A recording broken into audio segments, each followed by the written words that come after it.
नमस्कार दोस्तों, भारत महान शासकों का देश रहा है। अलग अलग काल में एक से बढ़कर एक राजाओं ने भारत पर राज किया है और आज हम आपके साथ ऐसे ही 10 शासकों के बारे में बात करने वाले हैं।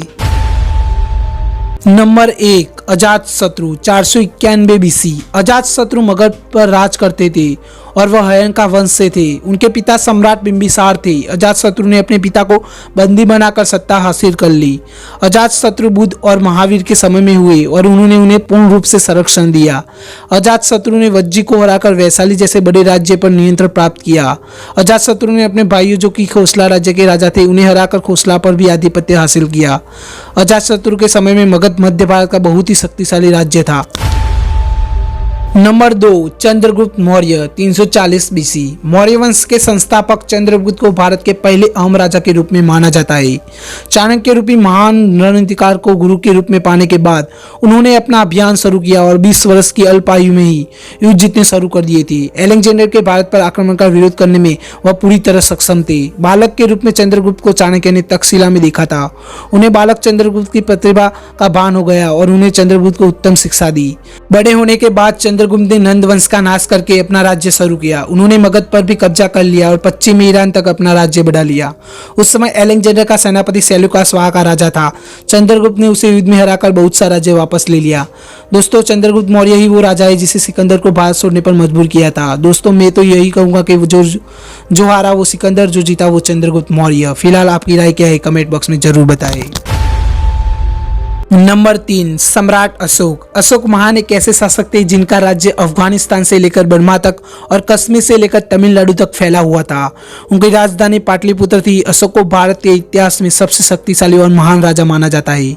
अशोक मौर्य वंश के तीसरे शासक थे। अशोक अपने शुरुआती दिनों में बहुत ही कठोर शासक थे, इसलिए उन्हें चंड अशोक कहा जाता है। परंतु कलिंग युद्ध में लाखों लोगों की मृत्यु को देखकर उनका हृदय परिवर्तन हो गया और उन्होंने विस्तार का अपना अभियान छोड़ दिया। बुद्ध धर्म को विदेशों में फैलाने में सम्राट अशोक ने बहुत योगदान दिया। भारत का राष्ट्रीय प्रतीक और झंडे का चक्र अशोक स्तंभ से लिया गया है। नंबर 4, समुद्रगुप्त 4वीं शताब्दी। समुद्रगुप्त राजवंश के वह राजा थे जिन्होंने अपने पूरे जीवन काल में कभी कोई युद्ध नहीं हारा। अपने पुत्र विक्रमादित्य के साथ मिलकर उन्होंने भारत के स्वर्ण युग की शुरुआत की। उन्होंने मुद्रा का चलन शुरू किया और स्वर्ण मुद्राएं बनवाई। उनके राज्य में भारत का सांस्कृतिक उत्थान हुआ। नंबर 5, राजा चोला 10वीं शताब्दी। दक्षिण में जितने राजा हुए उनमें से सबसे ताकतवर थे राजा चोला। उन्होंने दक्षिण में अपना शासन बनाया और अपना प्रभाव श्रीलंका तक फैलाया। हिंद महासागर के व्यावसायिक समुद्र मार्गों पर चोला वंश का प्रभाव साफ तौर पर था और उनकी अनुमति के बिना यह कोई व्यापार नहीं कर सकता था। उन्होंने 10 से ज्यादा मंदिर बनाए, जिनमें से सबसे उत्तम और ऐतिहासिक है तंजौर का शिव मंदिर, जो यूनेस्को द्वारा वर्ल्ड हेरिटेज साइट घोषित किया जा चुका है।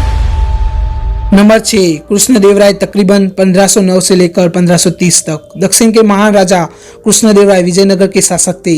उन्होंने दक्षिण भारत में मुगल शासन के बढ़त को रोक दिया और बहुत से मंदिर बनवाए। कृष्णदेवराय तुलु वंश के तीसरे शासक थे। उन्होंने गोलकोंडा के सुल्तान और ओडिशा के राजा को परास्त करके अपने राज्य का विस्तार किया।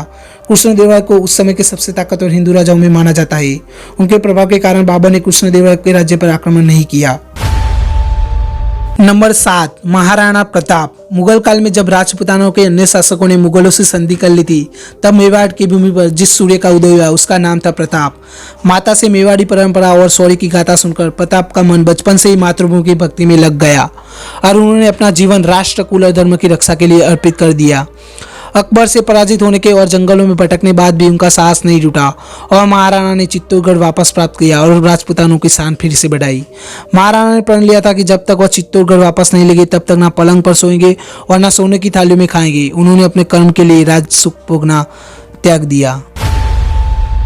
नंबर 8, अकबर। अकबर मुगल वंश के तीसरे शासक थे। उनका शासन गोदावरी नदी के उत्तर में लगभग पूरे भारतीय उपमहाद्वीप पर था।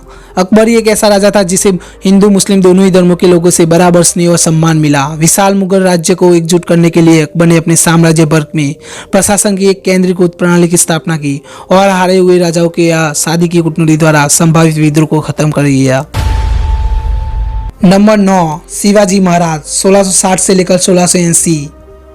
शिवाजी शाहजी भोसले मराठा शासन के बहुत ही लोकप्रिय और सफल शासक हुए। उन्होंने बहुत ही कम उम्र में गोरिल्ला युद्ध कला में महारत हासिल कर ली थी। छोटे उम्र से उनमें देशभक्ति की असीम भावना थी और उन्हें मुगल शासक बिल्कुल ही पसंद नहीं थे। वे एक कुशल नेता, सफल राजनीतिक और चतुर रणनीतिकार थे। अपने उत्तम समय में उनके पास 1 लाख से भी ज्यादा सैनिक मौजूद थे। उन्होंने अपनी युद्ध कला के नियम अपने शिवाजी सूत्र में लिखे। उन्होंने राजकाल के काम के लिए पर्शियन भाषा की जगह मराठी और संस्कृत उपयोग करने का नियम बनाए। नंबर 10, महाराजा रणजीत सिंह। सिख शासन की शुरुआत करने वाले महाराजा रणजीत सिंह ने 19वीं सदी में अपना शासन शुरू किया।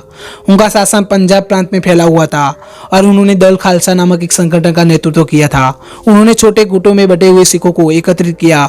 उनके बाद उनके पुत्र खड़क सिंह ने सिख शासन की कमान संभाली। महाराजा रणजीत सिंह ने मिसलदार के रूप में अपना लोहा मनवा लिया था और अन्य मिसलदारों को हराकर अपना राज्य बढ़ाना शुरू कर दिया था। पंजाब क्षेत्र के सभी इलाकों में उनका कब्जा था। पूर्व में अंग्रेजों के और पश्चिम में दुरानी के राज्य के बीच उनका राज्य था। रणजीत सिंह जी ने पूरे पंजाब को एक किया और सिख राज्य की स्थापना की। महाराजा रणजीत सिंह ने अफगानों के खिलाफ कई लड़ाइयां लड़ी और पेशावर समेत पश्तून क्षेत्र पर अधिकार कर दिया। ऐसा पहली बार हुआ था कि पश्तूनों पर किसी गैर मुस्लिम ने राज किया हो। उसके बाद उन्होंने पेशावर, जम्मू कश्मीर और आनंदपुर पर भी अधिकार कर लिया। ब्रिटिश इतिहासकार जेटी व्हीलर के अनुसार अगर वे एक पीढ़ी पुराने होते तो पूरे भारत को जीत लेते। दोस्तों, ये थे भारत के सबसे महान और शक्तिशाली शासक। दोस्तों, वीडियो पसंद आया हो तो लाइक और चैनल को सब्सक्राइब कीजिए और घंटी वाले बेल आइकन को प्रेस कीजिए ताकि जब भी मैं अपना नया वीडियो बनाऊं उसकी नोटिफिकेशन आपके पास सबसे पहले आए।